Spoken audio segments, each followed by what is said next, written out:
Yes, ni taarifa za kweli kabisa.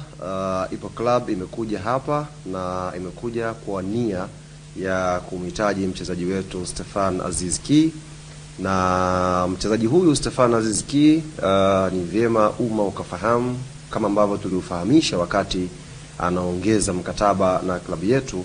Aziz Ki aliongeza mkataba wa miaka miwili.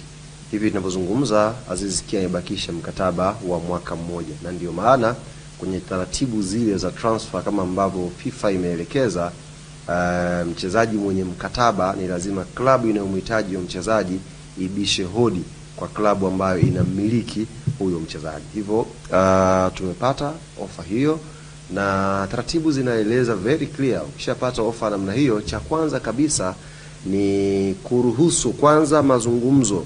If you are interested na hiyo biashara, ni kuruhusu kwanza mazungumzo kati ya mchezaji na hiyo club inayokuja.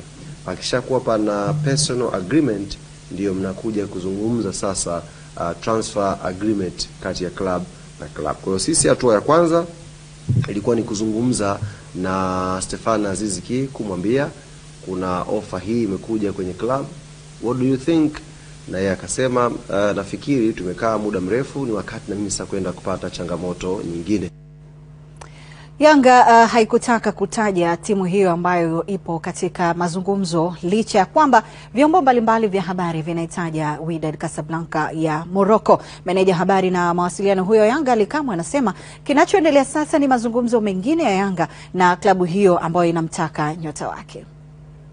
Kwa hiyo kama club tukaruhusu mazungumzo baina hiyo klabu iliyokuja na Stefan Aziz Ki waweze kuzungumza na wakubaliane. Wakishakubaliana sasa ndio wanarudi kwetu. Kwa taarifa ambazo ni za uhakika tayari, personal agreement kati ya Stefan Aziz Ki na hiyo klabu inayomhitaji zilikuwa zimeshakamilika.